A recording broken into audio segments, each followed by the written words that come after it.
Hello everyone, I am Sandeep Kumar. Today I will start my third class on my YouTube channel जिसका नाम है social with Sandeep.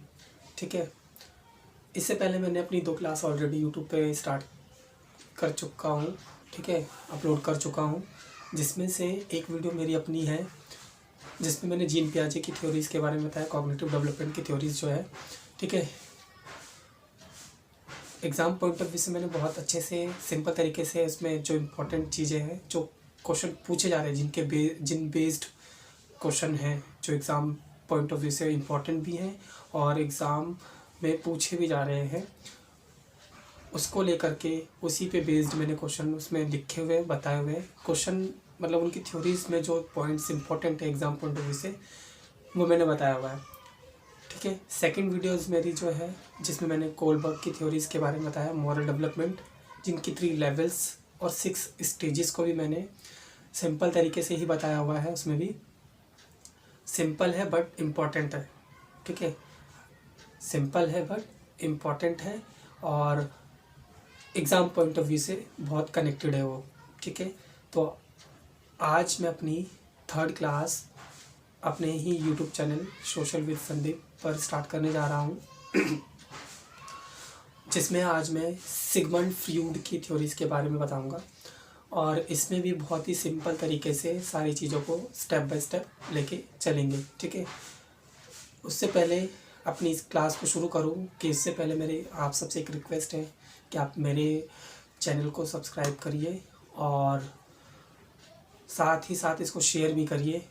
जो beginners हैं, जिनकी अभी शुरुआत हो रही है, तैयारी कर रहे हैं सीटेट एग्ज़ाम की, या जिन्होंने सीटेट दिया हुआ है तो सीटेट के बाद केवी वगैरह देना है, जिनको डीएसएसबी वगैरह देना है, या फिर आपको अदर्स टेट देने हैं, तो उसमें जीन पियाजे, कोलबर्ग्स, है ना, इनके अलावा भी बाकी और थ्योरीज़ है ना, लर्निंग थ्योरीज़ है, कॉग्निटिव थ्योरीज़ आप पढ़ रहे हो, लर्निंग थ्योरीज़ पढ़ोगे तो अलग अलग और भी थ्योरीज़ है, पर्सनैलिटीज़ जो ट्रेड्स हैं उनके बारे में भी। तो ये सब कुछ मैं आपको धीरे धीरे ही बताऊंगा।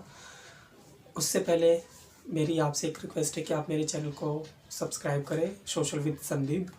ठीक है, लाइक करें, शेयर करें। ठीक है, ये आपसे सभी से रिक्वेस्ट है और प्लीज़ इसको बहुत ही ध्यान से पेशेंस के साथ देखना। पेशेंस के साथ देखना इसलिए मैं बोल रहा हूँ क्योंकि मेरे चैनल पर ऐसा कुछ मतलब बहुत अच्छा खासा एडिटिंग या कोई अच्छा बैकग्राउंड नहीं है, क्योंकि आप लोगों को अगर चैनल देखोगे भी तो कहीं ना कहीं वो लगेगा कि क्या ही दिख रहा है, मतलब एक झलक देखती आप ना पसंद करो, बट अगर आप पेशेंस के साथ उसको देखोगे तो डेफिनेटली बहुत कुछ अच्छे से मैंने लिखा हुआ है जो एग्ज़ाम पॉइंट ऑफ व्यू से आप ज़रूर देखोगे, उसमें ज़रूर पाओगे। मेरी हर एक वीडियो में एग्ज़ाम पॉइंट ऑफ व्यू से बहुत कुछ लिखा होगा मैंने जो आपको समझ में आएगा। ठीक है, तो चलिए स्टार्ट करते हैं आज अपनी थ्योरीज़ अलग, जो कि आपके केवी या अदर टेट और डीएसएसबी वगैरह में पूछे जाते हैं। तो चलिए स्टार्ट करते हैं आज की थर्ड क्लास, जिसमें मैं आपको सिगमंड फ्रीड के बारे में बताऊंगा। ठीक है, सिगमंड फ्रीड, इनकी थ्योरीज़ क्या है, इन्होंने किस पे काम किया है, ये आज हम अपनी इस थर्ड क्लास में स्टार्ट करेंगे। ठीक है, तो अभी थोड़ी देर में शुरू करते हैं। ठीक है, वेट कर लीजिए आप।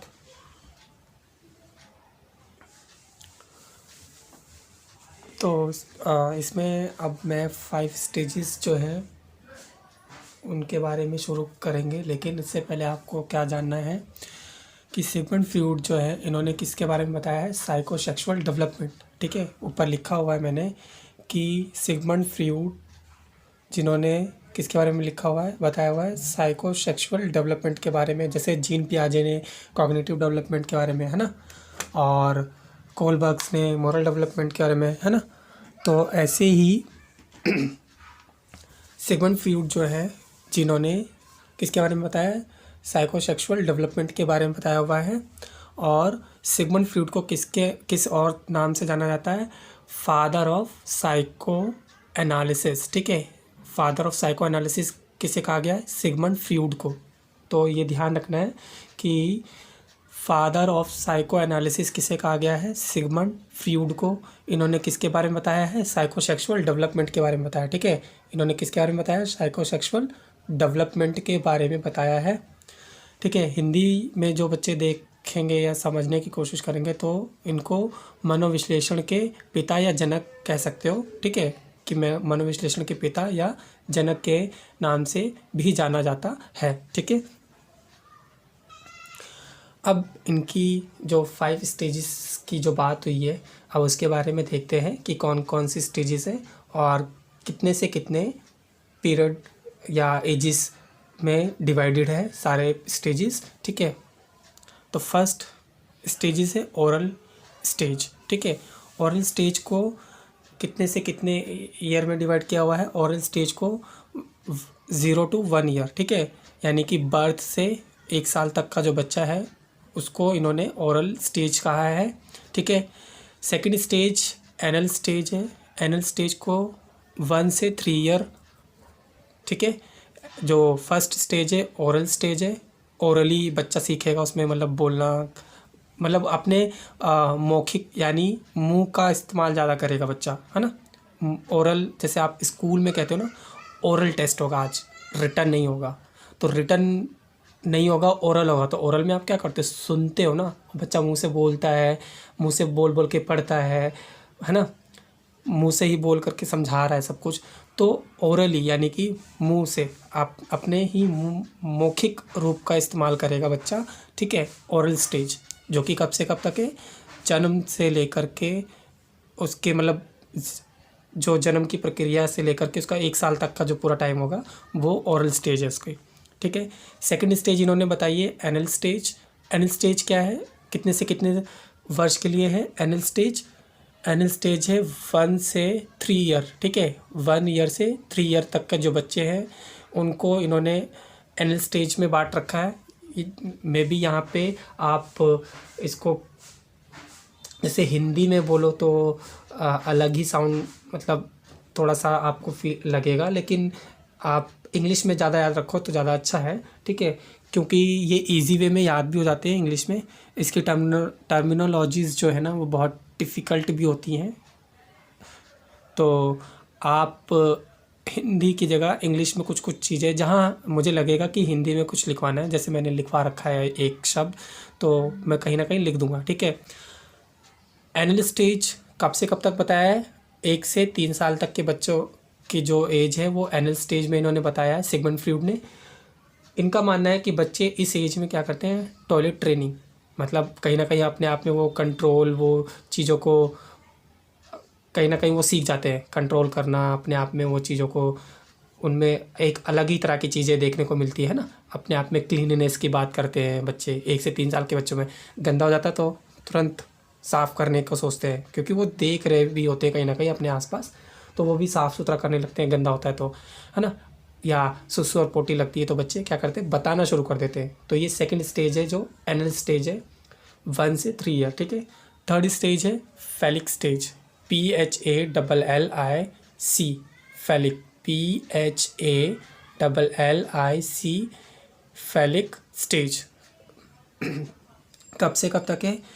3 से 6 ईयर तक का जो टाइम पीरियड है उसको फैलिक स्टेज में इन्होंने बांटा हुआ है, ठीक है। फैलिक स्टेज में फिर नेक्स्ट स्टेज है लेटेंट स्टेज, ठीक है। इसमें आपका कोई चेंजेस इतना खास होता नहीं है यहाँ पे। लेटेंट स्टेज, फोर्थ स्टेज में बच्चा क्या होता है? सोशलाइजेशन की तरफ ज़्यादा उसका ध्यान रहता है, सोशली जो कनेक्शन है उसका वो वहाँ पे बिल्ड होता है, ऐसा इन्होंने अपनी थ्योरीज में बताया हुआ है। क्योंकि इसी एज में बच्चा क्या है, फर्स्ट क्लास या सेकंड क्लास में जा कर के शुरू कर देता है, वो स्कूल भी जा रहा होता है, फिर स्कूल में अपने अलग पीयर ग्रुप्स बनाना शुरू हो जाता है उसका, मतलब सोशलाइजेशन प्रोसेस उसका यहाँ पे शुरू हो गया इस स्टेज में, फोर्थ लेटेंट स्टेज, ठीक है। फिफ्थ स्टेज है जेनिटल स्टेज, ठीक है। सॉरी, फोर्थ स्टेज का मैंने बताया नहीं। फोर्थ स्टेज आपकी 6 to प्यूबर्टी एज, पबर्टी नहीं है वो प्यूबर्टी है, ठीक है। 6 to प्यूबर्टी एज यानी कि आप उसको 6 to 12 ईयर भी बोल सकते हो। फिफ्थ स्टेज जेनिटल स्टेज जो है वो प्यूबर्टी टू डेथ, यानी कि आफ्टर 12 जो कॉन्टीन्यूसली जो आप आफ्टर 12 ईयर जो है सारा वो आपका जेनिटल स्टेज में होता है प्यूबर्टी टू डेथ, यानी कि 12 ईयर ऑनवर्ड, ठीक है, 12 ईयर ऑनवर्ड वो आपका 5th स्टेज होता है। अब इनकी स्टेजेस में क्या इंपॉर्टेंट चीज़ें हैं, कौन सी एक्टिविटीज़ है, क्या क्या चीज़ें हैं, वो स्टेज वाइज मैं अब आपको बताता हूँ, ठीक है। तो चलिए अब शुरू करेंगे उसके बारे में। यहाँ पे देखिए फर्स्ट स्टेज, जिसको मैंने सिंपल तरीके से लिखा भी हुआ है, बता भी दूंगा थोड़ा, ठीक है आपको, जो कि काम आएगा एग्ज़ाम में, बहुत हद तक काम आएगा, ये मेरा मानना है, ठीक है। तो फर्स्ट स्टेज कौन सी है, ओरल स्टेज। किसकी थ्योरी की बात हो रही है, सिगमंड फ्रीड, ठीक है। तो इनकी जो साइकोसेक्सुअल डेवलपमेंट की जो इन्होंने बात करी है, इसमें जो अलग से 5 स्टेजेस इन्होंने बता रखी है, जिसमें पहली स्टेज है ओरल स्टेज। कब से कब तक है, 0 से 1 ईयर तक की होती है ये एज, ऐसा सिगमंड फ्रीड का मानना है, ठीक है। इसमें 3 इम्पोर्टेंट, हर स्टेज में 3 अलग अलग पॉइंट्स लिखे हुए मैंने, और हर स्टेज में अलग अलग चीज़ें बताई जाएंगी, ठीक है। तो फर्स्ट स्टेज की शुरुआत करते हैं। फर्स्ट स्टेज में लिखा हुआ है ओरल स्टेज, 0 से 1 ईयर, ठीक है। इसमें क्या है, सेक्सुअल फोकस, ठीक है, सेक्सुअली फोकस कहाँ है वो बताया है, सिगमंड फ्रीड ने बताया है, ठीक है। इन्होंने एक्टिविटीज़ कौन सी है वो बता रखी है, और की डेवलपमेंटल टास्क कौन कौन से हैं वो बताए हुए हैं, जो कि स्टेजेस वाइज है, ठीक है। हर स्टेजेस में की डेवलपमेंटल टास्क अलग है, हर स्टेज वाइज एक्टिविटीज़ अलग है, और हर स्टेज में बच्चे का जो फोकस है, सेक्सुअली जो फोकस है बच्चे के लिए वो अलग है, बच्चे के लिए जो सेक्सुअली फोकस है वो अलग है, ठीक है। हर स्टेज में ये सारी चीज़ें अलग अलग होंगी, ठीक है। तो फर्स्ट स्टेज ओरल स्टेज है। ओरल स्टेज में जो सेक्सुअली फोकस है वो है कहाँ पर, माउथ पे, ठीक है। माउथ में वो चीज़ें फोकस बताई है इन्होंने कि जो आपका मुख है, मुंह, वो मेन सेंटर पॉइंट है फर्स्ट स्टेज का, ठीक है। जिसमें एक्टिविटीज़ कौन कौन सी है, अगर माउथ से देखो, पहले भी मैंने बताया ओरल यानी मौखिक, मुंह से जो चीज़ें बोल सकते हैं, ठीक है, जो बच्चे मुंह से बताते हैं, करते रहते हैं, ठीक है, वो ब साउंड क्रिएट करते हैं, है ना, कुछ बोलने की कोशिश करते हैं, कुछ ना कुछ चबाने की कोशिश करते होंगे, है ना। छोटे बच्चों में आपने देखा होगा जो 1 ईयर तक बच्चे हो जाते हैं, मतलब 1 साल तक के जो बच्चे होते हैं उनमें ये हरकतें होती हैं, वो अपने ही पैर का अंगूठा सक करने लगते हैं, या फिर अपने थंब को वो निप्पल या मतलब दूध की तरह जैसे वो सक करता है बच्चा, तो वो उसको कहीं ना कहीं ऐसे चूस रहा होता है बच्चा, है ना। ये तो आपने जनरली देखा ही होगा अपने आसपास, किसी घर पे बच्चे ऐसे करते हैं, या खुद के घर में हमारे हम देखते हैं कि जो छोटे बच्चे होते हैं वो ऐसे कर रहे होते हैं, अपनी उंगली को चूस रहे होते हैं, अपनी उंगली को चबा रहे होते हैं, है ना, अपने ही आपके पैर के अंगूठे को खा रहे होते हैं, तो वो इनमें ये सारी चीज़ें होती हैं। तो ओरल स्टेज जो मौखिक यानी मुंह से जो चीज़ें हैं वहाँ पे फोकस की बात की है, ठीक है। तो फोकस कहाँ पर है, फर्स्ट स्टेज में माउथ, ओरली, मुंह, ठीक है। इसमें अब मुंह से रिलेटेड एक्टिविटीज़, तो एक्टिविटीज़ ये आप सिंपली याद रख सकते हो कि ओरल है, मौखिक की बात हो रही है यानी मुंह की, तो मुंह से जुड़ी जो भी एक्टिविटीज़ है बच्चा करता है वो बता सकते हो, जैसे कि वो सक करता है मदर मिल्क, ठीक है, माँ का दूध उसको पीना ज़रूरी होता है, उस, है ना, फर्स्ट एज तक के बच्चे जो होते हैं वो माँ के दूध को पीते हैं क्योंकि वो अच्छा माना जाता है बच्चों के लिए। ईटिंग, बच्चा कुछ ना कुछ चबाना शुरू कर देता है 1 साल तक के अंदर, है ना, कुछ भी दोगे तो वो सब कुछ खाते रहेगा, भले उसके दांत है नहीं है पर वो उसको लेके बैठा होगा। च्यूइंग की बात हो रही है, च्यूइंग की बात में भी क्या है, बच्चा कुछ ना कुछ चबा रहा होता है ना, आपने देखा होगा, उसको चाहे कितना भी छुड़ा लो वो रोने लग जाता है अगर उसका फोकस ज़रा सा हटता है ना। ड्रिंकिंग भी है, अगर आप बच्चा दूध नहीं पी रहा है तो बच्चे को दूध का एक सब्स्टिट्यूट, है ना, सब्स्टिट्यूट एक ढूंढते हो ना आप, कि हर वक्त उसको दूध नहीं पिला सकते तो आप सब्स्टिट्यूट ढूंढ लेते हो कि उसको दूध की जगह क्या दे सकते हो पीने के तौर पे, ताकि उसको लगे कि हाँ वो दूध ही पी रहा है। तो आप ड्रिंकिंग वाटर वगैरह यूज़ कर लेते हो बच्चों को, या उसमें कुछ चॉकलेटी चीज़ें कुछ मिला करके, ताकि वो थोड़ा सा उसका ध्यान उस दूध की जगह से हट जाए। इसमें मेन जो की डेवलपमेंटल टास्क है वो कौन सा है, वीनिंग, तो फर्स्ट स्टेज में याद रखना, फर्स्ट स्टेज में जो ओरल स्टेज है उसमें मेन की डेवलपमेंटल टास्क है वो वीनिंग का है। ठीक है, ये स्पेलिंग गलत नहीं है, बहुत लोग इसको विनर वाले विन से कहीं ना जोड़ लें। ठीक है, तो WEANING वीनिंग। तो वीनिंग में क्या होता है, बच्चे को दूध छुड़ाने की जो चीज़ें होती हैं वो करनी होती है। तो इसमें की डेवलपमेंटल टास्क, एक टास्क होता है कि बच्चों को कैसे दूध की आदत छुड़ाएं। ठीक है, तो वीनिंग का मतलब होता है दूध छुड़ाने की तरीके, एक तरह से कह सकते हैं हम। तो मैंने लिख भी दिया है कि food other than it's mother milk, कि मम्मी के दूध की बजाय बच्चों को कुछ और चीज़ें दे दी जाए ताकि वो उसमें बिज़ी रह सके, क्योंकि हर वक्त ये चीज़ें नहीं होती है ना। कुछ बच्चे होते हैं जो सिर्फ उनको दूध पीना है, लेकिन आप वो चीज़ें छुड़ाओगे कैसे, वो जैसे उसको कुछ खाने को, जैसे मैंने एक्टिविटीज़ में लिखा है कि ईटिंग करवा सकते हो, है ना। ड्रिंकिंग में कुछ अलग ऑप्शंस रख सकते हो बच्चे के लिए, जो वो पी सकता है 1 साल की एज में आते आते, है ना। उसको कुछ थोड़ा बहुत चबाने को दे दो ताकि वो बिज़ी रहे, तो वो दूध की चीज़ों से थोड़ा सा हट जाएगा, वो डाइवर्ट हो जाएगा।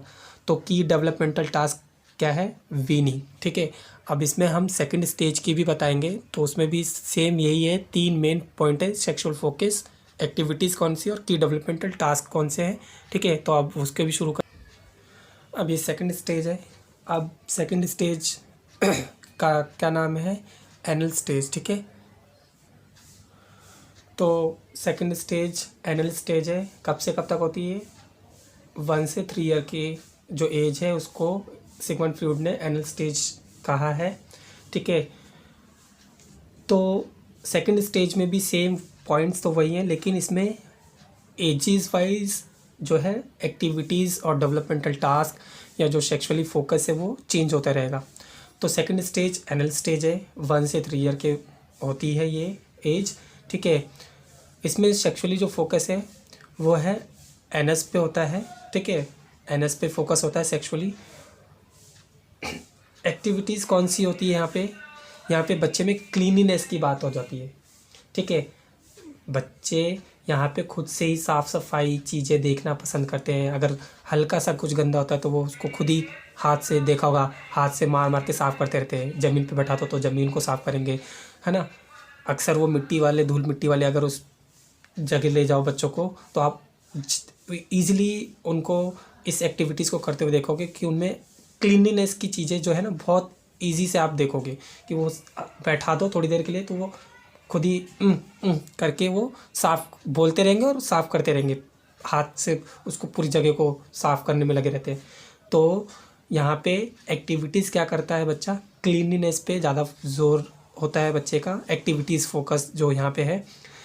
इसमें इस एज में, इस स्टेज में, इस एज में और इस स्टेज में, इस एज मतलब 1 से 3 ईयर के जो बच्चे की एज है वो, और स्टेज यानी कि एनल स्टेज, इसमें की डेवलपमेंटल टास्क क्या है की डेवलपमेंटल टास्क क्या है कि बच्चा एनल स्टेज में टॉयलेट ट्रेनिंग सीख जाता है। तो डेवलपमेंटल टास्क क्या है यहाँ पे, किसका डेवलपमेंटल हो रहा है कि वो टॉयलेट ट्रेनिंग सीख गया है बच्चा। ठीक है, तो सेकंड स्टेज में बच्चे क्या करता है, टॉयलेट ट्रेनिंग बहुत अच्छे से सीख जाता है। यानी उसको अगर सुसु लगेगी तो बताएगा, है ना। अगर ढंग से क्लियरली बोल सकता है तो बोलेगा कि सुसु या छिछी पोटी, अगर उसको जाना होता है ना। बच्चे की अपनी एक लैंग्वेज होती है, वो बताता है। नहीं बोल पा रहा है ढंग से तो भी वो इशारा करता है या आपको लेके जाने की कोशिश करता है कि छुच्छू पोती, मतलब जो बच्चे की लैंग्वेज होती है वो जिस तरह से भी बोल सकते हैं वो आपको बताते हैं, है ना। आपने देखा भी होगा आपके खुद के घर में या आसपास, हमेशा ये इस तरह की चीज़ें आप देखते भी हो। ठीक है, हम भी सब देखते हैं और बच्चे बताते हैं कि उन्हें टॉयलेट लग रही है तो सुसु जाना है, तो या सुसु सुसु रट लगा लेते हैं, या पोटी पोटी करना है, छिछी छिछी बोलते हैं कुछ बच्चे कि छीछी छीछी, है ना। तो अलग अलग वर्ड बच्चे यूज़ करते हैं अपने अपने अकॉर्डिंगली, जो उनको समझ में आता है ना। तो यहाँ पे बच्चे में क्या है, डेवलपमेंटल टास्क क्या है यहाँ पे, इस सेकंड स्टेज में टॉयलेट ट्रेनिंग सीख जाता है। ठीक है, अब थर्ड स्टेज की बात करें, यहाँ पे थर्ड स्टेज है। अब थर्ड स्टेज में क्या है, थर्ड स्टेज में बताया है कि थर्ड स्टेज जो है फैलिक स्टेज होती है, PHALLIC, फैलिक स्टेज। कब से कब तक होती है ये स्टेज? 3 से 6 ईयर, ठीक है, 3 से 6 वर्ष तक ये स्टेज होती है फैलिक स्टेज। इसमें जो सेक्सुअल फोकस है वो है जेनिटल पर होता है, ठीक है। एक्टिविटीज़ क्या होती है इसमें? मेन एक्टिविटीज़ पे ध्यान रखना है, जिस पे एक्टिविटीज़ और डेवलपमेंटल टास्क हर एक स्टेजेस से पूछे जाएंगे, ठीक है, कि कौन सी एक्टिविटीज़ कौन से स्टेजेस में है और कौन से डेवलपमेंटल टास्क होते हैं। ये 2 मेन इम्पॉर्टेंट पॉइंट्स हैं हर एक एग्ज़ाम पॉइंट ऑफ व्यू से अगर देखा जाए तो, ठीक है। तो आपको ध्यान रखना है एक्टिविटीज़ और की डेवलपमेंटल टास्क, ये इनसे रिलेटेड हर एक स्टेज में से कोई से भी स्टेजेस में एक्टिविटीज़ और डेवलपमेंटल टास्क से क्वेश्चन पूछे जा सकते हैं, पूछे गए हैं। तो आपको ये 2 पर फोकस रखना है हर एक स्टेजेस में पढ़ते वक्त, ठीक है।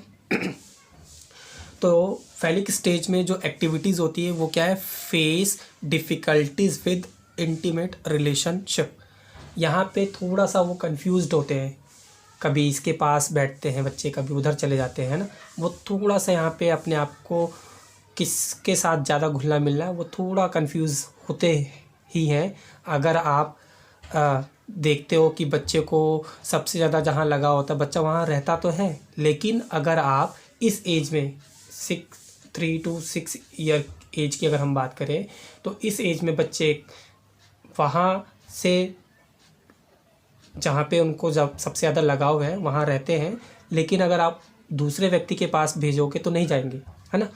लेकिन अगर वो व्यक्ति उससे बोले बच्चे को कि चलो चलो ठीक है, चीज़ दिलाते हैं, चॉकलेट दिलाते हैं, टॉफ़ी दिलाते हैं, अच्छा पैसे ले लो, तो फटाफट वो बच्चा चेंज कर लेता है ना। मतलब बच्चे में ये होती है चीज़ें, और बच्चे में क्या बोले, हम देखते हैं बड़े लोगों को भी अगर थोड़ा सा कुछ दे दो फटाफट वो चेंज हो जाते हैं उनका माइंड। तो बच्चे तो फिर भी बच्चे ही है ना। तो खैर बाय द वे ये तो हो गई जोक सपाट की बात, ठीक है। ऐसे ही मतलब ठीक है, बच्चे क्या बड़े में भी देखते ही होंगे, बड़े भी लोग हैं कि भैया तल बदल जाता है बड़ों का, तो बच्चे ही हैं, है ना। तो 3 से 6 ईयर के बच्चे में क्या होता है, डिफ़िकल्टी फेस करते हैं वो इंटीमेट रिलेशन के लिए, कि मतलब उनको थोड़ा सा डिफ़िकल्टी फेस होता ही है कि वो घर में किसके पास रहें ज़्यादा, है ना। और अगर किसी ने चीज़ दे दी तो जिनके पास नहीं भी जाते हैं उनको चीज़ दे दो, फटाफट वो उसकी गोदी में जाकर बैठ जाएगा, फटाफट वो उसके पास जा कर के खाने लगेगा, उसके साथ खेलने लगेगा, है ना, उस इंसान के पास। लेकिन अगर किसी ने चीज़ नहीं दी तो वो उस इंसान के पास तो जाएगा ही नहीं। तो कहीं ना कहीं बच्चों में ये चीज़ें होती हैं इस एज में, वो अपने आप को यहाँ पे फेस करते हैं इंटीमेट रिलेशन के लिए, ठीक है। डिफ़िकल्टीज़ होती है इस एज में बच्चे में, ये आप देख भी सकते हो, बच्चा थोड़ा कंफ्यूज होता है कि इसके साथ भी खेलना है उसके साथ भी। कंपैरिजन देखते हो ना, बच्चा जब खेल रहा होता है बाहर इस एज का, तो वो उसको थोड़ा सा ही होता है कि नहीं इसके साथ नहीं खेलना, नहीं उसके साथ नहीं खेलना, फिर वो किसी और के साथ भी खेलेगा तो उसको खेलने भी नहीं देना है, क्योंकि उनमें कहीं ना कहीं ये चीज़ें डिफ़िकल्टी फेस कर रहे होते हैं वो, कि नहीं सब कुछ मेरा, मतलब एक सेंटर ऑफ अट्रैक्शन बनने की कोशिश होती है बच्चे में। इसमें की डेवलपमेंटल टास्क क्या है? की डेवलपमेंटल टास्क है आइडेंटिफाई जेंडर रोल या रोल मॉडल, ठीक है। यहाँ पे ध्यान से देख लेना कि डेवलपमेंटल टास्क में लिखा हुआ है identify gender role slash role model और ऑडिपस कॉम्प्लेक्स, ठीक है। तो जेंडर रोल की बात हो रही है या रोल मॉडल कह लो। जेंडर रोल में एक होता है घर में बच्चा इस एज में जिस जेंडर पे, मतलब जिस जेंडर के साथ में वो उसका ज़्यादा घुला मिला सा होता है वो बच्चा, वो अक्सर उस चीज़ों को ज़्यादा कैच करता है ना, वो ग्रैस्प कर लेता है उस चीज़ों को, उस एक्टिविटीज़ को। 3 से 6 ईयर के बच्चों में ये चीज़ें कहीं ना कहीं हो जाती है। ये फ्रीड ने कहा है, सिगमंड फ्रीड ने, ठीक है। तो बच्चा क्या है जेंडर रोल या रोल मॉडल यहाँ पे अपना बना लेता है कि हाँ मुझे ऐसे ही करना है। मतलब एक थोड़ा सा होता है ना उनमें कि अच्छा ऐसे पापा करते हैं तो मेरे को भी ऐसे करना है, अच्छा मम्मी ऐसा करती है तो मैं भी ऐसा करूँगा। एक जेंडर रोल, उसमें घर में जो चीज़ें होती है ना, जेंडर रोल्स अपने अपने साथ कौन क्या काम कर रहा है, कौन क्या काम नहीं कर रहा है। अगर पापा को देखेगा वो अच्छा ये भारी सामान उठा के ले रहे, बच्चा भारी सामान उठाने की कोशिश करेगा। फिर देखेगा अच्छा मम्मी झाड़ू पोछा लगा रही, तो बच्चा भी क्या करेगा, झाड़ू उठाएगा और खुद ही लगाता फिरेगा, है ना। ये देखा भी होगा कि बच्चे वो कहीं ना कहीं एक जेंडर रोल्स जो है हमारा सोसाइटी में, हमारे घर में कहीं ना कहीं हमारा अलग अलग जो रोल्स है जेंडर का, वो कहीं ना कहीं बच्चे इमिटेट कर लेते हैं, है ना, उस एक्टिविटीज़ को इमिटेट कर रहे होते हैं, उस चीज़ को करने की कोशिश भी करते हैं और करते भी रहते हैं। तो इस एज में वो अक्सर देखा गया है।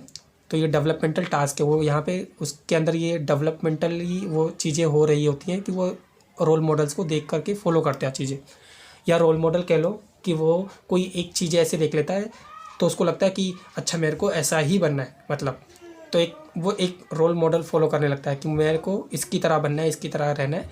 6 साल के बच्चे में तो ये अक्सर होता है ना, अगर उनसे पूछो कि क्या करना है तो वो ऐसा बताएगा, ठीक है। अब मैंने भी किसी एक बच्चे से पूछा था तुम्हें क्या बनना है, सब मतलब सबसे पूछ रहा था मैं, लेकिन जैसे होता है ना हर एक बच्चा टीवी में, फिल्म में, फ़ोन में, आजकल के तो बच्चे भैया फ़ोन टीवी कम फ़ोन ज़्यादा चलाते हैं, पासवर्ड खोल लेते हैं, यूट्यूब चलाना शुरू कर देते हैं ना, उनको अलग अलग गेम, मूवीज़, सब कुछ इस एज में बच्चा सीख चुका होता है ना। तो सबसे मैं पूछ रहा था तो सब बच्चे का जवाब था ये कि मुझे पुलिस बनना है, मुझे डॉक्टर बनना है, मुझे वकील बनना है ना, मुझे टीचर बनना है। तो कुछ बच्चे होते हैं जो बहुत ही इनोसेंट होते हैं, वो कहते हैं मुझे मम्मी बनना है, मुझे पापा बनना है। बच्चों में ये सारी चीज़ें होती हैं, क्यों बोल रहे हैं मम्मी बनना है कुछ बच्चे या पापा बनना है, वहाँ पे हम बात कर रहे हैं रोल मॉडल या जेंडर रोल की, तो वो कहीं ना कहीं वो इफ़ेक्ट उस एज में बच्चे में आ गया है ना। इसीलिए वो मे बी वो ऐसा कह रहा है कि भैया मुझे पुलिस ना बनना है, ना वकील, ना डॉक्टर, ना टीचर, कुछ नहीं बनना है। लेकिन कुछ बच्चे ऐसा क्यों कह रहे हैं कि उन्हें मम्मी या पापा बनना है, क्योंकि वो घर में उन्होंने देखा, इस एज में बच्चे के अंदर में वो कहीं ना कहीं वो चीज़ें आई हुई है ना, कि ये चीज़ें बहुत अच्छी होती होंगी, तो वो उसको लगता है मम्मी बहुत अच्छी है, पापा भी बहुत अच्छे हैं। तो लड़कियाँ कहेंगी नहीं मम्मी बनना है, कोई कहेगा नहीं पापा बनना है ना। लड़कों में ये भी चीज़ें देख ही सकते हैं, कोई ना कोई इस तरह से कहते हैं। ऑडिपस कॉम्प्लेक्स की बात करें तो ऑडिपस कॉम्प्लेक्स में क्या है, इसमें यही बताया हुआ है कि जो विपरीत जो आकर्षण है वो बढ़ जाता है बच्चे में, कि बच्चे जैसे ऑडिपस कॉम्प्लेक्स को अगर आप सर्च करो या लिटरेचर की बुक्स में भी इसके बारे में जिक्र किया हुआ है, ठीक है। लिटरेचर जो पढ़ते होंगे इंग्लिश लिटरेचर, उसमें भी इसके बारे में लिखा हुआ है ऑडिपस कॉम्प्लेक्स का। तो इसमें यही बताया कि जो ऑपोजिट जेंडर है वो एक दूसरे के लिए ऑपोजिट जो अट्रैक्शन है वो होता है यहाँ पर। तो इसमें यही स्टोरी भी बताई है ऑडिपस कॉम्प्लेक्स में कि जो लड़के होते हैं वो मम्मी के ज़्यादा प्यारे होते हैं, और जो लड़की होती है वो पापा की सबसे ज़्यादा प्यारी होती है ना। तो ऐसा कुछ ऑडिपस कॉम्प्लेक्स में बताया कि ऑपोजिट जेंडर की तरफ थोड़ा सा वो मुड़ाव हो जाता है बच्चे का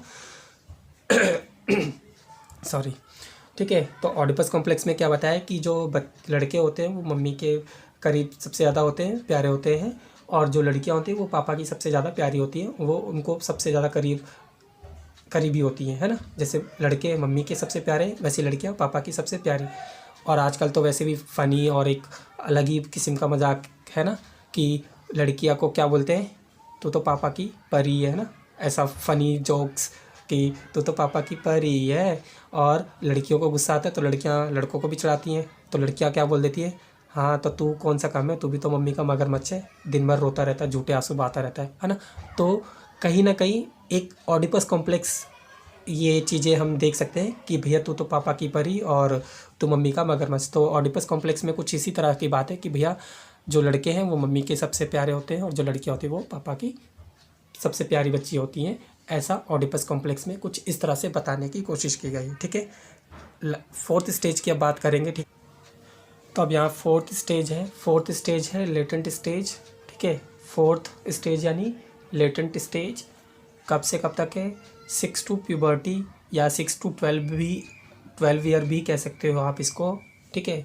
जिसको कंफर्ट लगता है कि 6 to 12 ईयर कहना है तो वो 6 to 12 ईयर भी याद रख सकता है, या फिर 6 to प्यूबर्टी एज, पबर्टी नहीं है वो प्यूबर्टी एज है, ठीक है। तो लेटेंट स्टेज 6 से प्यूबर्टी एज तक की होती है, सिगमंड फ्रॉइड ने ऐसा बताया है अपनी साइकोसेक्सुअल डेवलपमेंट थ्योरीज में। 4th स्टेज है लेटेंट स्टेज, इसमें जो सेक्सुअली फोकस है वो किसी ऐसा कोई फोकस नहीं है यहाँ पे, ठीक है। सेक्सुअली फोकस कुछ नहीं होता बच्चे का इस स्टेज में बच्चे का कोई फोकस नहीं होता है सेक्सुअली, ठीक है। मतलब बच्चे में कुछ ऐसा फोकस चीज़ें नहीं होती है यहाँ पे। एक्टिविटीज़ में भी कोई नोट सच एज कोई नॉट सच एक्टिविटीज़ यहाँ पे कुछ नहीं है बच्चे में, ठीक है, कोई ख़ास एक्टिविटीज़ नहीं होती इस 4th स्टेज में लेटेंट में। की डेवलपमेंटल टास्क पर एक होता है, तो यहाँ पे जो क्वेश्चन पूछे जाने के चांसेस है वो लेटेंट स्टेज का सोशल और की डेवलपमेंटल टास्क बेस जो क्वेश्चन होगा ये पूछा जा सकता है, ठीक है। तो 4th स्टेज में जो की डेवलपमेंटल टास्क है वो सिर्फ इम्पोर्टेंट है, और वो कौन सा है, सोशल इंटरेक्शन, ठीक है। की डेवलपमेंटल टास्क में क्या हो रहा है 4th स्टेज में, लेटेंट स्टेज में बच्चा क्या करता है, सोशल इंटरेक्शन को ज़्यादा इम्पोर्टेंस देता है। इस एज में बच्चा समाज में ज़्यादा घुलता मिलता है, ठीक है, वहाँ ज़्यादा अपने आप को लोगों के बीच में रखने की कोशिश करता है या उनको अपने बीच में लाने की कोशिश करता है। ये बहुत कॉमन सी चीज़ें हैं, सबके साथ होती है, सब देखते हैं, ठीक है, कि जब इस एज में बच्चे होते हैं तो उनको घर में बांध के नहीं रख सकते, वो उनको खेलना है मतलब पढ़ना भले ही कम होगा उनका, लेकिन खेलना ज़्यादा हो जाता है, तो सोशलाइजेशन में ज़्यादा इम्पोर्टेंस देते हैं बच्चे बजाय कि इधर उधर की चीज़ों में। तो बच्चे क्या है, समाज में खेलना, बच्चों के साथ, अदर बच्चों के साथ रहना, उनके साथ चीज़ें सीखना, है ना। तो बच्चा यहाँ पे क्या करता है, सोशलाइजेशन चीज़ों को ज़्यादा महत्व देता है, समाजीकरण पे बच्चे का ज़्यादा ध्यान हो जाता है। तो ये ध्यान रखना है कि कौन सी स्टेज में समाजीकरण यानी कि सोशल इंटरेक्शन की बात हो रही है, ठीक है।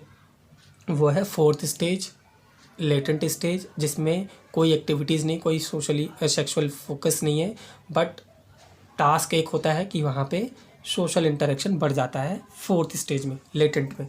अब हम 5th स्टेज की भी बात करेंगे। अब ये लास्ट स्टेज है, ठीक है, 5th स्टेज। तो 5th स्टेज कौन सी है, जेनिटल स्टेज होती है, जो कि कब से कब तक की एज बताई है सिगमंड फ्रॉइड ने।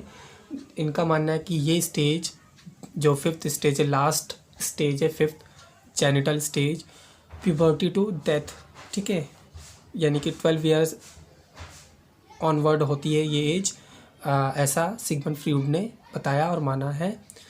इसमें सेक्सुअली जो फोकस्ड है यहाँ पे क्या है कि मैच्योरनेस हो जाता है, ठीक है, मैच्योरनेस आ जाती है बच्चे पे, ठीक है। बच्चे में क्या है, मैच्योर हो जाते हैं, वो थोड़ा समझदार हो जाते हैं, हर चीज़ों को और ज़्यादा बेहतरी से जानने लगते हैं ना। आपने देखा होगा कि जीन पियाजे की स्टेजेस में भी बच्चा, जैसे लास्ट वो है 4th स्टेज जो उनकी, उसमें भी 11 से 15 बताइए कि 15 साल तक में बच्चा सब कुछ जान जाता है, सीख जाता है, करना जान जाता है, समझ जाता है ना। तो ऐसी इनकी जो स्टेजेस है वो प्यूबर्टी यानी 12 ईयर ऑनवर्ड जो है, तो वहाँ पे इन्होंने मान लिया है कि बच्चा क्या है, मैच्योर हो गया, मतलब समझदार हो जाएगा इस एज में आने के बाद, कि बच्चे को हर एक चीज़ें अच्छे से समझ में आएंगी, अपने अनुसार वो हर चीज़ों को जानेगा, समझेगा भी, है ना। एक्टिविटीज़ क्या हो रही है यहाँ पे, एक्टिविटीज़ में जो सेक्सुअल इंटीमेसी है वो बच्चे को आप देखोगे कि जो इस एज में बच्चे होते हैं वो इस इंटीमेसी जो है, मतलब अपना जो एक तालमेल है ना, तालमेल दूसरों के साथ कैसा रखना है, यहाँ पे वो चीज़ें एक्टिविटीज़ बच्चों में ज़्यादा बढ़ जाती है कि हम दूसरों के साथ अपना तालमेल कैसे रखेंगे, ठीक है। की डेवलपमेंटल टास्क क्या है, की डेवलपमेंटल टास्क में क्या होता है, प्रोडक्टिव रिलेशनशिप होता है, कि मतलब आप एक ऐसे रिलेशनशिप की बात करते हो जो लाइफ लॉन्ग, जो आपके हमेशा के लिए होने को है। जैसे हम कह सकते हैं कि डेथ तक की बात हो रही, तो भैया कहते हो जन्मों जन्म का साथ है ना निभाएंगे करके, तो मतलब आप आफ्टर मैरिज जो आपका एक रिलेशन है तो वो एक प्रोडक्टिव रिलेशन की ओर आप जा रहे हो। तो यहाँ पे डेवलपमेंटल टास्क क्या है, प्रोडक्टिव रिलेशनशिप, है ना। कौन सी स्टेज है, ये लास्ट स्टेज है 5th स्टेज में जो डेवलपमेंटल टास्क है वो प्रोडक्टिव रिलेशनशिप है। यहाँ पे इंटीमेसी जो है, सेक्सुअल इंटीमेसी, यहाँ पे बच्चा क्या करता है इस एज में, मतलब अब 12 ऑनवर्ड जो बच्चे होते हैं तो उनमें ये चीज़ें होती हैं कि वो अपने आप के जो चीज़ें हैं तालमेल दूसरों के साथ बहुत अच्छे बनाने की कोशिश करते हैं, बैठाने की कोशिश करते हैं, है ना, रहते हैं अच्छे से, अपने आप को एक्सप्रेस करते हैं बच्चे यहाँ पे, है ना। तो ये सारी चीज़ें आपको ध्यान रखनी है। अब सिगमंड फ्रॉइड ने और भी बात की है जिसमें आप जानोगे कि कॉन्शियस क्या है, अनकॉन्शियस क्या है, ठीक है। तो इन सब के बाद बात करेंगे, ईगो, सुपर ईगो, ये सारी बात करेंगे। तो अभी ये 5th स्टेज हो गई, ठीक है। इसमें की डेवलपमेंटल टास्क क्या है, एक्टिविटीज़ क्या है, कहाँ फोकस है, वो सारा कुछ बता दिया है। तो अब हम चलते हैं नेक्स्ट, इनकी अलग जो इन्होंने इम्पोर्टेंट चीज़ें बताई हैं, जो जिसको हम कह सकते हैं टोपोग्राफी ऑफ माइंड, ठीक है। एक कहते हैं ना बुद्धि का स्तर, इन्होंने भी अलग तरीके से बता दिया कि हमारा जो मेंटल लेवल है वो कैसे कैसे स्तर पर किस किस तरह से बटा हुआ है, वो इन्होंने भी बताया हुआ है। तो हम टोपोग्राफी ऑफ माइंड पढ़ेंगे, ठीक है। तो अब स्टार्ट करेंगे इसको भी। तो अब यहाँ पे हम देखेंगे अलग ही पॉइंट्स है जो इनकी थ्योरीज़ में बहुत ही ज़्यादा इम्पोर्टेंट है और अक्सर पूछे जाते हैं यहाँ से सवाल, ठीक है। तो पहले तो हमें यही पता होना चाहिए ना कि किसने ये किसकी थ्योरीज़ या किस साइकोलॉजिस्ट ने बोला है, किस व्यक्ति की बात है ना। जब तक यही नहीं पता होगा तो हम क्वेश्चन को देख करके भी क्या करेंगे, है ना। तो सिगमंड फ्रॉइड है, इन्होंने ये दिया हुआ है टोपोग्राफी ऑफ माइंड। जैसे हर एक ने अपने उसमें स्टेजेस में बुद्धि या फिर मतलब बुद्धि तो नहीं, लेकिन एक स्टेजेस वाइज जो चेंजेस हैं, जो स्टेजेस वाइज जो एज क्राइटेरिया सेट किया हुआ है। जैसे इन्होंने भी अपना 5 स्टेजेस दिए हैं और हर स्टेजेस में इन्होंने एक टास्क बता दिए है ना, डेवलपमेंटल टास्क क्या है, एक्टिविटीज़ क्या कर रहा है बच्चा उस एज के अनुसार। यहाँ पे अब इन्होंने बताया हुआ है ऐसे ही टोपोग्राफी ऑफ माइंड। अब यहाँ पे बुद्धि के कुछ अलग लेवल्स बता रहे हैं, ठीक है। तो इसमें 2 तरह के ग्राफिक बताए हुए हैं माइंड के, एक है स्ट्रक्चरल और दूसरा सेकंड वाला लिखा है मैंने फंक्शन, ठीक है। फंक्शनल अभी जगह नहीं थी इसलिए मैंने लिखा नहीं अभी। तो पहला जो structure based topography of mind है, तो उसमें 2 पार्ट डिवाइडेड है टोपोग्राफी के, पहला स्ट्रक्चर, दूसरा फंक्शन। पहले स्ट्रक्चर की बात कर लेते हैं। इसमें क्या है, इसमें है कॉन्शियस, ठीक है। स्ट्रक्चर में किसकी बात हो रही है, पहला पॉइंट है कॉन्शियस माइंड, दूसरा है अनकॉन्शियस माइंड और थर्ड है सब कॉन्शियस माइंड, ठीक है। हिंदी में अगर बोले तो कॉन्शियस मतलब चेतन, ठीक है।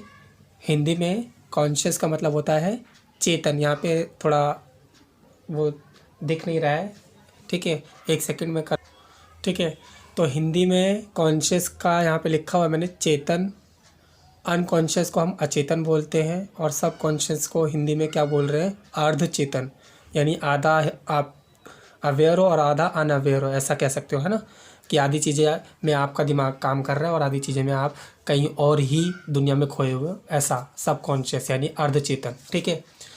तो इसमें एक एक करके अब ये भी देख लेते हैं, ठीक है। कॉन्शियस में क्या है, प्रेजेंट डे या टाइम की बात हो रही है कि आप कॉन्शियस हो, तो यानी कि प्रेजेंट डे और टाइम की बात हो रही है। यानी कि आप अभी, जैसे कोई पढ़ा रहा है, कोई पढ़ रहा है, कोई कुछ बोल रहा है, कोई कुछ सुन रहा है ना। तो इस तरह से हम देखते हैं यहाँ पे चीज़ें। तो कॉन्शियस में क्या होता है कि आप हमेशा चेतना में रहते हो, मतलब एक जगे हुए से रहते हो, कॉन्शियस माइंड में रहते हो कि आपने क्या बोला, ठीक है, किसी ने क्या आपको रिप्लाई किया, वो सब आप समझते हो बहुत अच्छे तरीके से। That is your conscious mind, चेतन में हो आप, आपकी बुद्धि काम कर रही है, ऐसा मान लिया, ठीक है। दूसरा है अनकॉन्शियस यानी कि अचेतन, जिसमें आपने जो भी कुछ देखा या सुना या बोला या कहा, किसी ने आपको कुछ कहा, तो उसमें आप बिल्कुल फोकस्ड नहीं हो अभी, मतलब आपका कोई ध्यान खास है नहीं उस पर।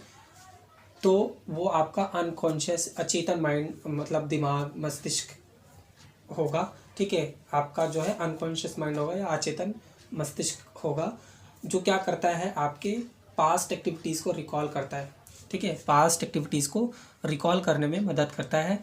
तो वो आपका कहीं ना कहीं अनकॉन्शियस माइंड है। और अनकॉन्शियस माइंड यानी अचेतन जो दिमाग मस्तिष्क होता है आपका, वो क्या करता है, उसमें आप चीज़ों को थोड़ा सा, अगर आप कहते हैं ना कि थोड़ा सा जोर लगाओगे दिमाग पे तो वो याद आ जाती है ना। थोड़ा सा अगर आप अपने दिमाग पे जोर मारोगे तो वो चीज़ें याद आ जाएंगी जो आपने देखी, कही, बोली, सुनी, कहीं से कुछ देखा, किया, जो भी कुछ, मतलब है ना, जो आपको समझ नहीं आ रहा है, लेकिन आप हल्का सा अगर जोर लगाओगे अपने दिमाग पे तो वो आपकी चीज़ों को रिकॉल करेगा। मतलब आपका जो माइंड ब्रेन है वो आपको वो जैसे हम कहते हैं ना रिट्राइव करना, मतलब एक तरह से वो वापस लाने में मदद करेगा एक तरह से। तो कहीं ना कहीं अनकॉन्शियस में, अचेतन अवस्था में आप क्या करते हो, आपकी बीती हुई चीज़ों को रिकॉल कर रहे होते हो। तो ये जो माइंड है वो बहुत ही, इसको कई लोग नॉटी, बहुत शरारती माइंड भी कहते हैं, ठीक है, अनकॉन्शियस जो माइंड होता है। ऐसा क्यों?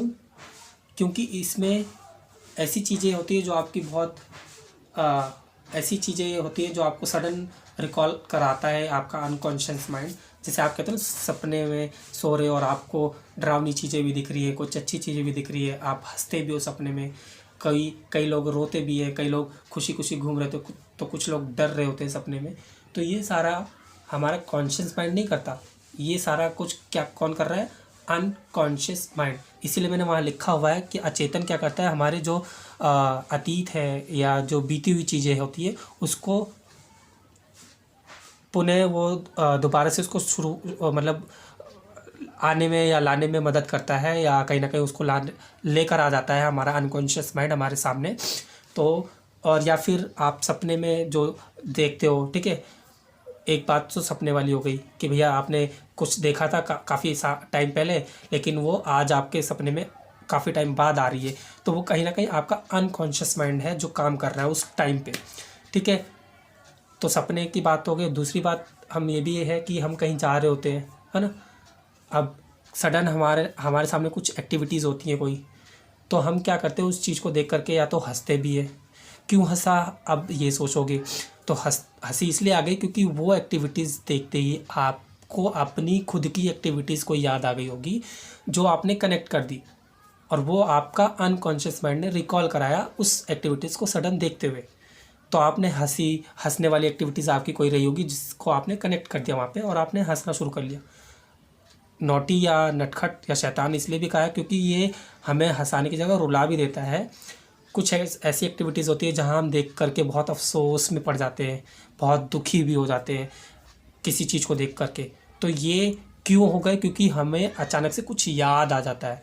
That is our unconscious mind, यानी कि अचेतन अवस्था में आप ऐसी चीज़ों को करते या होती है आपके साथ, ठीक है। लास्ट है सब कॉन्शियस माइंड, यानी कि अर्धचेतन अवस्था जो है। इसमें क्या होता है, मैंने लिखा हुआ सम ड्यू टू टाइम, मतलब कुछ टाइम पीरियड में आप कॉन्शियस में होते हो और कुछ टाइम पीरियड में आप अनकॉन्शियस हो जाते हो। यानी कि इसमें दोनों चीज़ें आपकी ऊपर नीचे हो रही होती है। अर्धचेतन शब्द से भी पता चल रहा है, आधे आप चेतन में हो, आधे आप प्रेजेंट डे और टाइम में जी रहे हो, और आधे आप अचेतन वाले अवस्था में चल रहे हो। तो दोनों चीज़ें यहाँ पे सबकॉन्शियस माइंड में हो रही होती हैं, ठीक है। इस स्टेज में, इस स्टेज में नहीं, मतलब इस अवस्था में, इस स्ट्रक्चर में अगर बात करें तो, ठीक है। अब इनसे जुड़े हुए जो फंक्शन है वो भी मैं बता देता हूँ, ठीक है। अब यहाँ पे देखो फंक्शन भी मैंने लिखे हुए हैं, ठीक है। अब फंक्शनल में यहाँ पे क्या क्या बता रहा है,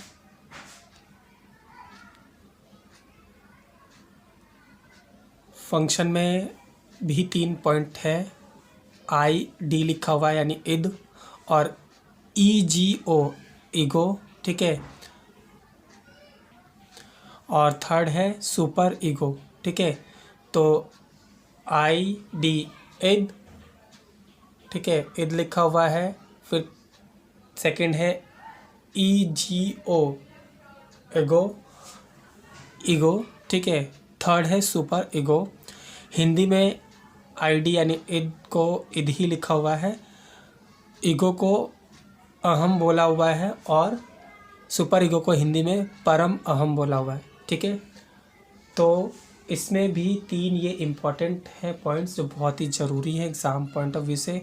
कॉन्शियस, अनकॉन्शियस और सबकॉन्शियस आपने समझ लिया है कि कॉन्शियस कौन सा माइंड होता है आपका, अनकॉन्शियस कौन सा माइंड होता है, और सबकॉन्शियस माइंड क्या कर रहा होता है, ठीक है।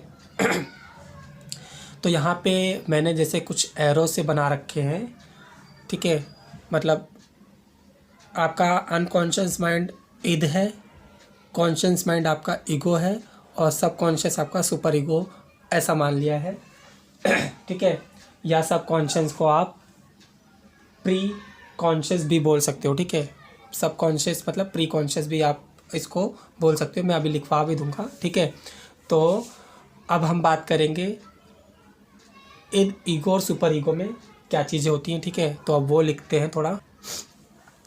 तो अब टोपोग्राफी ऑफ माइंड में कि अब इन्होंने बुद्धि को और अलग तरीके से बता दिया है थोड़ा सा, कि जो हमारा दिमाग है वो किस किस उस चीज़ों में अवस्था में रहता है ना।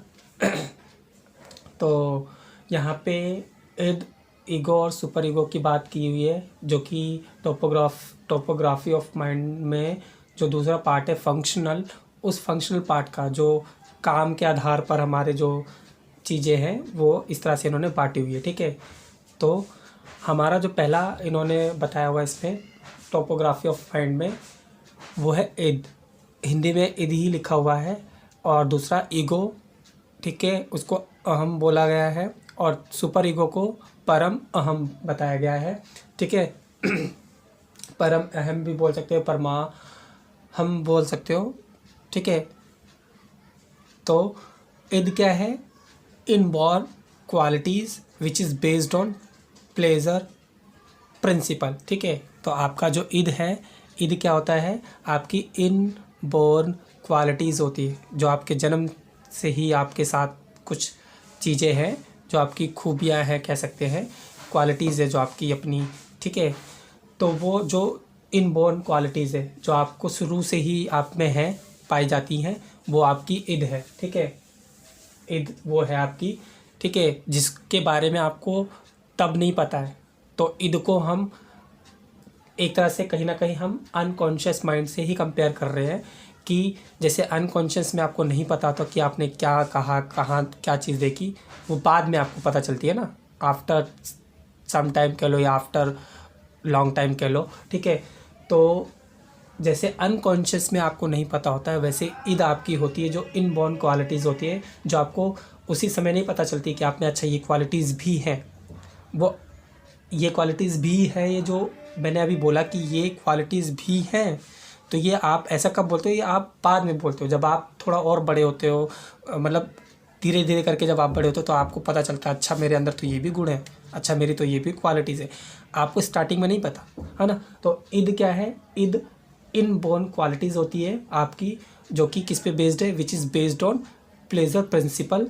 यानी कि प्लेजर क्या होता है? जैसे आप कहते हो ना, अपने आनंद के लिए, अपने मनोरंजन के लिए जो चीज़ें होती हैं, तो जैसे यहाँ पे हम बात कह सकते हैं कि जो इनबॉर्न क्वालिटीज़ है, जैसे बच्चे में देखते हो, वो बच्चे क्या प्लेजर एक्टिविटीज़ करते हैं, मतलब कि ऐसी चीज़ें जो सबको हंसाती हो, है ना, सबको खुश करती हो, या अपने तरफ खींचने की कोशिश, प्लेजर की, मतलब मुझे यहाँ से बुला लो, वहाँ से बुला लो, मतलब इस तरह से बच्चा एक्टिविटी करता है कि वो आप बहुत हैप्पीली उस चीज़ के साथ एडजस्टमेंट करते हो, रहते हो, है ना। प्लीज़र मोमेंट होता है वो आपका, जिसमें आप बहुत आनंद कह लो, बहुत खुश कह लो, मनोरंजित कह लो। तो बच्चा भी कहीं ना कहीं वो ऐसी चीज़ें कर रहा होता है जो उसके साथ इनबॉर्न क्वालिटीज़ है। हर बच्चे को अगर हम कहें तो हर बच्चा कुछ एज, मतलब जैसे 1 ईयर का होता है, कुछ बच्चा बहुत अलग ही दुनिया में रहते हैं, है ना, लेकिन कुछ बच्चे होते हैं जो हर चीज़ करने में एक्टिव रहते हैं। तो आप बच्चे को भी देखोगे तो सेम एज के बच्चे हर एक तरह से नहीं हो सकते। हम सबका माइंड या हम सबका जो लेवल है, एक एज में होने के बावजूद भी अलग अलग ही काम करता है। मैं ये नहीं कह सकता कि आप मेरी तरह या मैं आपकी तरह हो सकता हूँ, लेकिन हम वैसे काम करने की कोशिश करते हैं, अच्छा देख करके, कि हम सीखने की कोशिश कह सकता हूँ कि करते होंगे। लेकिन एकदम से ये कह देना कि भैया हम दोनों ही सेम एज ग्रुप के और दोनों ही एक जैसे हैं, तो ये कुछ हद तक ठीक नहीं भी होती है, क्योंकि कहीं ना कहीं हमारी कुछ चीज़ें ऐसी होंगी जो हमें एक दूसरे से बहुत अलग ही हमें फील कराएंगी या महसूस होगी हमारी, है ना। खैर, बाय द वे हम ईद पर आ जाते हैं। तो ईद क्या है? इनबॉर्न क्वालिटीज़ है जो आपके प्लेजर प्रिंसिपल पर आधारित होती है, जिसमें आप क्या करते हो, एक्साइटमेंट बच्चे में देखते हो ना, कि वो बहुत ही खेलने को, बहुत ही कूदने को, बहुत इधर उधर करने को, एक्साइटमेंट, प्लेजर मोमेंट करता है। इनबॉर्न क्वालिटीज़ है बच्चे के अंदर, उसे बाद में पता चलती है, उसको तभी नहीं पता चलती कि अच्छा मेरे अंदर ये गुण है। वो धीरे धीरे जब बड़ा होता है तो वो सारी चीज़ें करता है और समझता है, अच्छा मैंने ये भी किया, मैंने वो भी किया, ऐसा भी होता है, वैसा भी होता है, ठीक है। तो ईद क्या है, ईद को हमने किससे कंपेयर कर लिया, कहीं ना कहीं अनकॉन्शियस माइंड से, जो बच्चे को बाद में पता चलेगा एक्चुअल में कि उसकी ये क्वालिटीज़ है कहीं ना कहीं, ठीक है। सेकंड है ईगो। ईगो यानी कि अहम। अहम क्या है, अहम जो कि एक रियलिटी बेस्ड चीज़ों को चेकआउट कर रहा है, या रियलिटी बेस्ड जो चीज़ें हैं उस पर ज़्यादा फोकस होती है ईगो में। हम कहते हैं ना तेरी ईगो हर्ट हो गई, मतलब उसी समय आपने ईगो हर्ट हो गई कह दिया, मतलब आप हर्ट हुए, यानी कि आप कॉन्शियस थे, है ना, कहीं ना कहीं आप कॉन्शियस माइंड में थे और आपको किसी ने कुछ कहा तो आप हर्ट हो गए, या पलट के उसी ने आपको सेम उसी टोन में बात कर दी तो आप भी हर्ट हो गए। Means you both are in a conscious mind. तो ईगो आपका कहीं ना कहीं रियलिटी बेस्ड होता है, जो आपकी सच्ची चीज़ें हैं, जो आपकी प्रेजेंट टाइम में है, जो प्रेजेंट डे में या प्रेजेंट टाइम पे होती है, रियल होती है, उस पर आधारित होती है आपका ईगो यानी अहम। अहम क्या है, आपके जो सच्चाई है उस पर आधारित होती है, जो आपके जो वर्तमान जो चीज़ें हैं, है ना, वर्तमान समय में, वर्तमान दिन, वर्तमान समय में, वर्तमान दिन में जो आधारित होती हैं, वर्तमान चीज़ों से जो जुड़ी होती हैं, वो आपका अहम यानी ईगो है, ठीक है, रियलिटी है। और ईगो को हमने जोड़ रखा है कॉन्शियस माइंड से, कि कॉन्शियस में क्या होता है, आप रियली सब चीज़ों को समझते सुनते हो ना, रिस्पॉन्स करते हो, यानी कि आप कॉन्शियस हो, आपको जितना पूछा आप उतना बोलते हो, ठीक है। लेकिन आप कुछ भी बकते रहते हो, कुछ भी बड़बड़ाते रहते हो, मीन्स आप ईद में हो, आपकी इनबॉर्न क्वालिटीज़ हो सकती है, या आपका बाद में वो चीज़ें जो आपने कही वो आपको पता ही नहीं चला, लेकिन वो बाद में रियलाइज़ हो रहा है। तो बाद में रियलाइज़ होगा मतलब वो आपने आपकी पास्ट चीज़ों को आप बाद में रियलाइज़ कर रहे हो, तो मतलब आप अनकॉन्शियस माइंड को यूज़ कर रहे हो, ठीक है। लेकिन ईगो, ध्यान रखना है, ईगो हमारी रियलिटी बेस्ड होती है। अहम जो हमारे वास्तविक या वर्तमान जीवन से जुड़ी हुई चीज़ें हैं वो अहम होती है। नेक्स्ट है सुपर ईगो यानी कि परम अहम, ठीक है। परम अहम क्या है, which is based on morality principle, ठीक है, मोरालिटी प्रिंसिपल और वैल्यू, ठीक है। तो which is based on morality principle और वैल्यू। अब मोरालिटी प्रिंसिपल या वैल्यूज़ तो आपको सुन के भी पता चलेगा कि मोरालिटीज़ की बात हो रही है, नैतिक मतलब कुछ अच्छी नैतिकता की बात हो रही है, कुछ अच्छी चीज़ों की बात हो रही है, कुछ मूल्य आधारित चीज़ों की बात कर रहे हैं हम यहाँ पे, कुछ नैतिकता की बात कर रहे हैं, ठीक है। नीचे मैंने लिखा हुआ and do which is right. Super ego में क्या है, परम अहम वाली इस अवस्था में क्या होता है, हम अच्छी से अच्छी चीज़ों को करने की कोशिश करते हैं, या जो सही होती है उसी को हम ज़्यादा फोकस्ड करते हैं, या उसी पर हम ज़्यादा काम करते हैं सुपर ईगो वाली अवस्था में, परम अहम में। यानी कि इसको हमने कहीं ना कहीं बोल दिया है प्री कॉन्शियस माइंड। कॉन्शियस से पहले का जो माइंड है, ठीक है, वो वाला एक तरह से हम बोल सकते हैं प्री कॉन्शियस माइंड। इसको कहीं ना कहीं प्री कॉन्शियस माइंड से भी जोड़ा जाता है सुपर ईगो को, जो कि किस पर आधारित है, which is based on morality principle and value, या और वैल्यू कह लो या एंड वैल्यू कह लो, and do which is right. और आप वही करते हो इस अवस्था में, इस चरण में आप वही करते हो, मतलब ये जो बुद्धि का भी आपका एक स्तर ही है कहीं ना कहीं, तो आप इसमें वही करते हो जो सही है, ठीक है। तो फाइनली ये इतना कंप्लीट हो गया है, ठीक है। मॉरलिटी प्रिंसिपल और वैल्यूज़ में जैसे आपने मॉरल डेवलपमेंट की थ्योरीज पढ़ी है ना, उसमें कि आपने गुड बॉय गुड गर्ल, है ना, या गुड बॉय नाइस गर्ल ऐसे बोल दिया, मोरालिटी वाली थ्योरीज है, मॉरल डेवलपमेंट की थ्योरीज है ना, किसकी, कोलबर्ग की। तो उसमें आपने मॉरल डेवलपमेंट के बारे में पढ़ा हुआ है कि जिसमें हम सोशली अगर हमें अच्छा होना है तो हम कैसे गुड गर्ल या नाइस गर्ल या गुड बॉय कैसे कहलाएंगे, जब हम अच्छा कुछ करेंगे, है ना, सोसाइटी के लिए, खुद के लिए, फैमिली के लिए, या फिर लॉ एंड ऑर्डर जो 4th स्टेज है, जिसमें क्या है कि आप सब कुछ एक नियम कायदे कानून से लेकर के चलने की बात करोगे, जिसमें आप हर एक चीज़ को फॉलो करोगे, रूल्स एंड रेगुलेशंस के अकॉर्डिंग, है ना।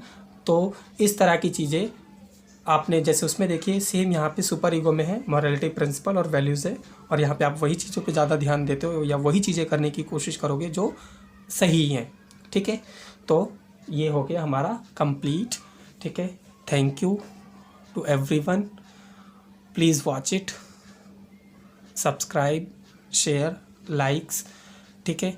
और पेशेंस के साथ देखना, बस मैं यही कहूँगा, क्योंकि वो है ना, जो क्लासेस है, बैकग्राउंड है, वो इतना कलरफुल अच्छा नहीं है फ़िलहाल। तो आप शायद देखोगे तो आपका जो सेंटर ऑफ अट्रैक्शन है वो नहीं उतना होगा, बट आप अगर ध्यान से देखोगे तो बहुत कुछ समझ में आएगा, और बहुत कुछ लिखोगे तो पढ़ोगे भी, और पढ़ोगे तो समझ में भी आएगा, और समझ में आएगा तो आप इससे रिलेटेड जो क्वेश्चंस होंगे अदर टेट में या केवी वगैरह या डीएसएसबी में, कहीं ना कहीं आप सॉल्व करोगे ही करोगे डेफिनेटली, ठीक है। तो thank you everyone, by two all of you.